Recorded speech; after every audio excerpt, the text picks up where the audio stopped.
நேர்களே, நான் ராஜி. இது வந்தாச்சு. Welcome to star style Tamil.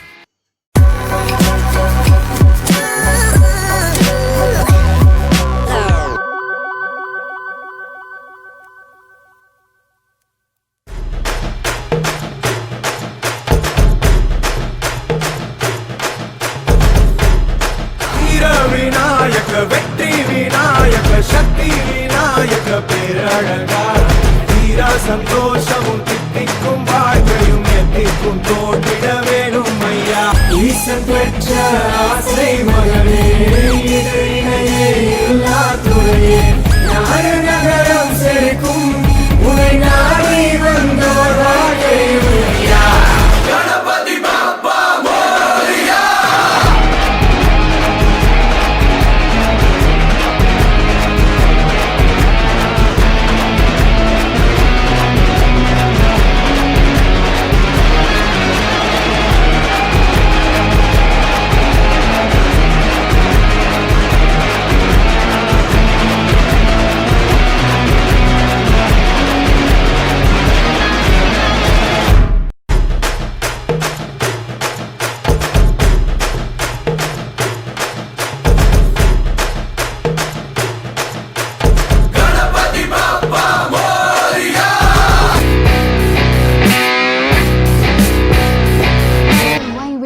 இப்போ வந்து நம்ம ப்ரோக்ராமுக்கு போகலாம். அண்ட் ப்ரோக்ராம் முடிஞ்சோன்னே உங்களுக்கு வந்து ஒரு சர்ப்ரைஸ் காத்துட்ருக்கு. அது என்ன சர்ப்ரைஸுன்னு நீங்கள் தெரிஞ்சுக்கணுன்னா வெயிட் பண்ணி நல்லா நிகழ்ச்சியெல்லாம் பார்த்துட்டு அதுக்கப்புறம் லாஸ்ட்டாக பாருங்கள். இப்போவே பார்க்காதீங்க.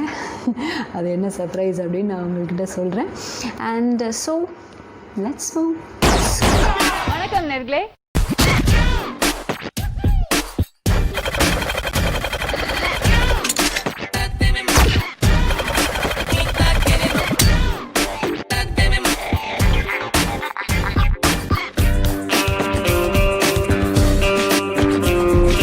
நம்ம பார்க்க போற நட்சத்திரம் யார்? தூத்துக்குடி மதுரை சம்பவம். இப்ப ரீசெண்டா வெற்றிகரமாக ஓடிக்கொண்டிருக்கும் போடி நாயக்கனூர் கணேசன் படத்தோட ஹீரோ ஹரிக்குமார் தான் இன்னைக்கு வந்திருக்காரு. வணக்கம் சார். ஹலோ, எப்படி இருக்கீங்க? I'm fine. How are you? Okay, I'm fine. So ரொம்ப சந்தோஷம் உங்களை இந்த நிகழ்ச்சியில சந்திக்கிறதுல. எனக்கும் ரொம்ப சந்தோஷம். ஓகே, நீங்க டான்ஸ் கோரியோகிராஃபர் தான் உங்க கரியரை ஆரம்பிச்சீங்க இல்லையா? சோ அதுல இருந்து ஹீரோவா எப்படி அந்த வாய்ப்பு உங்களுக்கு கிடைச்சது ஹீரோ ஆகிறதுக்கு?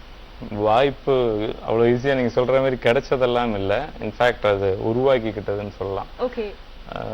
ஏன்னா ஆர்டிஸ்ட் ஆகணுன்றது எனக்கு ஒரு ஆம்பிஷன் இருந்தது ஃப்ரம் மை சைல்ட்ஹுட். பட் சினிமாவில் வந்துட்டு என்டர் ஆகிறதே கஷ்டம் அந்த சீசனில் அப்படி இருந்தது. ஸோ டான்ஸில் நான் ஈஸியாக என்டர் ஆக முடியும். ஈஸி இல்லை, அதுவும் of course it's difficult. So first enter ஆகிடுவோம் எப்படி இருக்குன்னு பார்ப்போம்னு சொல்லிட்டு டான்ஸில் தெரிஞ்சது அஃப்கோர்ஸ். அதனால தான் நான் ஃபர்ஸ்ட் சாங்கே அசிஸ்டன்ட் கலா மாஸ்டர் கிட்ட தான் ஐ ஸ்டார்டட். அசிஸ்டன்ட் ஃபர்ஸ்ட் சாங்லேருந்தே அசிஸ்டன்ட், குரூப் ஆடிலாம் வரல, அப்படி வந்தேன். காபிடுவோம் படம் விடுவோம் கலக்கிடுவோம் மக்கா கச்சேரி வச்சு புட்டா கிளப்பிடுவோம். கோரியோகிராஃபர் ஆனதுக்கு அப்புறம் அப்போ நான் actually I used to listen to scripts. இப்போ படத்துல ஈவன் ஒரு சாங்கே பண்றதா இருந்தா கூட நான் எல்லா ஃபுல் ஸ்கிரிப்ட் கேட்கறதுக்கு இன்ட்ரெஸ்ட் காமிப்பேன். அது அந்த நமக்கு கோரியோகிராஃப் பண்றதுக்கும் யூஸ்ஃபுல்லா இருக்கும். அட் தி சேம் டைம் எனக்கு அந்த ஆர்டிஸ்ட் ஆகணுன்றதுனால அந்த கதை கேட்குற ஒரு ஹேபிட்டும் இருக்கலாம், அதனாலயும் இருந்தது. கைகளை புச்சஞ்சி புட்டா காவிடுவோம் மக்கா காலை புடிச்சுக்கிட்டா பழம் விடுவோம். டான்ஸ் கோரியோகிராஃபிங்ல இருந்து நீங்க ஹீரோவா மாறிட்டீங்க. சோ சின்ன வயசுல இருந்து உங்க கனவு அதுதான் அப்படின்னு சொன்னீங்க. சோ ஹீரோ ஆனதுக்கு அப்புறம் அந்த ஃபீலிங் எப்படி இருந்துச்சு உங்களுக்கு? ஆக்சுவலி அதை என்ஜாய் பண்றது முடியல என்னால. அப்போ ஹீரோ ஆகணும், அதுக்கான ஸ்கிரிப்ட் நமக்கு கரெக்டா கிடைச்சது. ஸோ ஹீரோ ஆக போறோன்றது வந்தது. பிகாஸ் அந்த டயத்துல வந்துட்டு நம்ம ப்ரொடியூசர் யாரையாவது பிடிச்சிட்டு நான் தான் ஹீரோங்க இந்த ஸ்கிரிப்ட் இருக்குன்னு அப்படி சொல்ல முடியல. ஸோ அந்த ரிஸ்க்கும் எடுக்க வேண்டியதா இருந்தது. Production also. So it was very difficult. அனுப்புள்ள என்ன சொல்லுது? தினமும் பார்த்த புள்ள தான் இருந்தாலும் கல்யாணத்துக்கு அப்புறம் அதெல்லாம் சொல்ல முடியாமக்கா. ஆயுசுக்கு அவகிட்ட அடிமை ஆயிட்டல. உங்க ஃபர்ஸ்ட் படம் இந்த தூத்துக்குடி படத்தை பத்தி சொல்லுங்க. தூத்துக்குடி டைட்டிலே உங்களுக்கு அது எந்த கதை களம்ன்றது உங்களுக்கு சொல்லும்.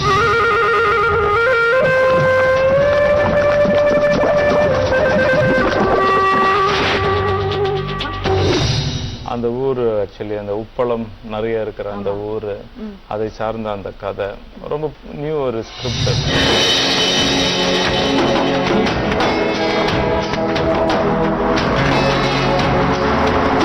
ஆக்சுவலி எல்லாரும் கேட்பாங்க, ஏன்னா ஃபர்ஸ்ட் படமே எப்படி ஆக்ஷன் ஸ்கிரிப்ட் செலக்ட் பண்ணீங்க அப்படின்னு சொல்லிட்டு. அந்த ஸ்கிரிப்ட் அந்த கேரக்டர் எனக்கு ரொம்ப ஆப்டா இருந்ததுன்றது. பட் இருந்தாலும் ஒரு பயம் என்னன்னா, எடுத்த உடனே எல்லாம் ஆக்ஷன் ஃபிலிம் பண்ண ஆடியன்ஸ் வந்துட்டு இமீடியட்டா ரிஜெக்ட் பண்ண சான்ஸ் இருக்கு.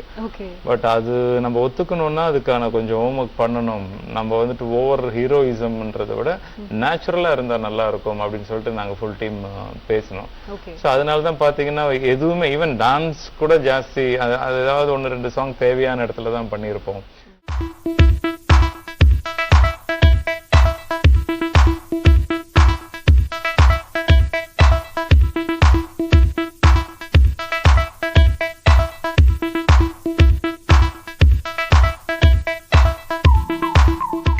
இன்னொரு பெரிய விஷயம் என்னன்னா டோட்டல் நியூ ஃபேஸ். ஈவன் சின்ன கேரக்டர் பண்ணவங்க கூட நியூ ஹீரோயின்ல இருந்து எக்ஸப்ட் ரஹ்மான். அந்த கேரக்டர் மட்டும் ஒரு பவர்ஃபுல் ஆர்டிஸ்ட் தேவைப்பட்டது. ரஹ்மான் அப்போ வந்துட்டு அப்பவும் மலையாளத்துல ஹீரோ எல்லாம் பண்ணிட்டு இருந்தவர். பட் எனக்காக வந்தாரு. he did that negative role, very powerful role. லிங்கம் சிங்கம் ரத்தத்தை காட்டி விடணும்ல, அப்பதான் எம்பிட்டு பெரிய ஆளா இருந்தாலும் லிங்கசாமி கிட்ட அடங்கிடுவான். இப்பவும் அவர் சொல்லுவாரு, நான் பண்ணதுலயே ஒரு பெஸ்ட் ஃபிலிம்னா one of the best film is Thoothukudi அப்படின்னு சொல்லிட்டு. அண்ட் ஸோ அந்த படத்துல என்ன ஹீரோ அக்செப்ட் பண்ணது நிச்சயமா ஒரு பெரிய கண்டிப்பா. எல்லாருமே வந்து பாத்தீங்கன்னா வந்து ஒரு நல்ல ஒரு ரொமான்டிக் ஒரு நல்ல ரொமான்ஸ் ஸ்டோரிக்கு தான் போகணும், அப்படிதான் லவ் ஸ்டோரியில தான் வந்து நடிக்கணும் அப்படின்னு சொல்லி எல்லாருமே ஆசைப்படுவாங்க. பட் நீங்க வந்து ரொம்ப தைரியமா வந்து இந்த ஆக்ஷன்ல இறங்கிருக்கீங்க, அது மக்களும் வந்து அக்செப்ட் பண்ணிட்டாங்க. That was wonderful. I have to thank them. And at the same time அதுல வந்துட்டு ஒரு சாங் பெரிய ஹிட், கருவாப்பையா. கருவாப்பையா கருவாப்பையா கருவாப்பையா கருவாப்பையா. அந்த மாதிரி ஒரு ஆக்ஷன் பிலிம்ல நார்மலா குத்துப்பாட்டு ஹிட் ஆகுது அப்படின்னு சொல்லுவாங்க. அதுல வந்து நல்ல ஒரு லவ் சாங். மேலுடடு காயமாச்சு கிறுக்கு பயம் பண்ணப்பட்டு கிறுதடு சாயம் போச்சு. டான்ஸே பண்ணாம எண்ட்ல அந்த கேரக்டர் எப்படி யூஸ்வலா மேன்லியான கேரக்டர் அது. சோ அது என்ன பண்ணுமோ அதை பண்ணிருப்பேன். சிங்கிள் ஹேண்டட்ல அந்த பொண்ணை தூக்கி அப்படி போட்டு கருவாச்ச கவுத்து புட்ட மனசாச்ச புடிச்சு புட்ட. அந்த character very big hit. In fact அந்த இயரோட டாப் 5ல one of the best song அது.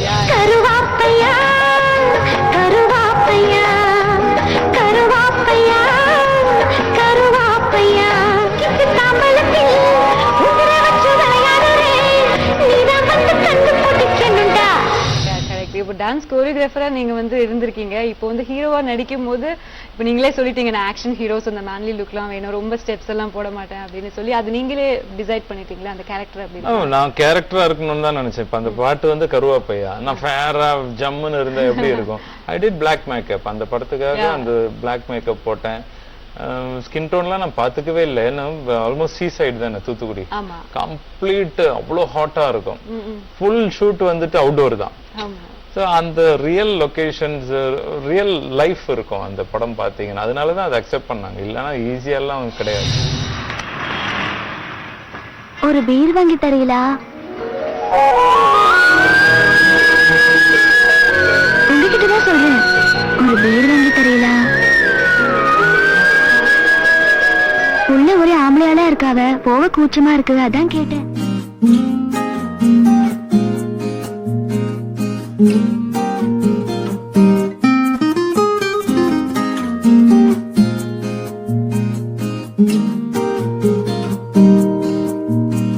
நிகழ்ச்சியோட எண்டில் வந்து நான் சர்ப்ரைஸ் சொல்கிறேன் அப்படின்னு சொல்லியிருந்தேன். அது என்ன சர்ப்ரைஸ் அப்படின்னு பார்த்தீங்கன்னா, நம்ம ஸ்டார் ஸ்டைல் தமிழில் உங்களுக்காக ப்ரைஸஸ் காத்துட்ருக்கு. அது என்ன ப்ரைஸ் அப்படின்னா, அது மணி ப்ரைஸாகவும் இருக்கலாம், இல்லைன்னா ஏதாவது ஒரு பொருளாகவும் இருக்கலாம்.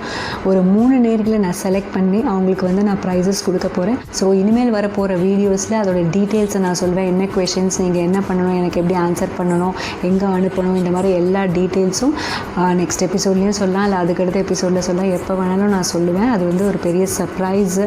ஸோ நீங்கள் வந்து சேனலை சப்ஸ்கிரைப் பண்ணுங்கள். அப்போ தான் நான் சொல்லும்போது என்ன அப்படின்னு நீங்கள் உடனே நோட் பண்ணிவிட்டு எனக்கு நீங்கள் அனுப்ப முடியும். ஸோ உடனே சேனலை சப்ஸ்கிரைப் பண்ணுங்கள், ப்ரைஸ் மணியை வின் பண்ணுங்கள்.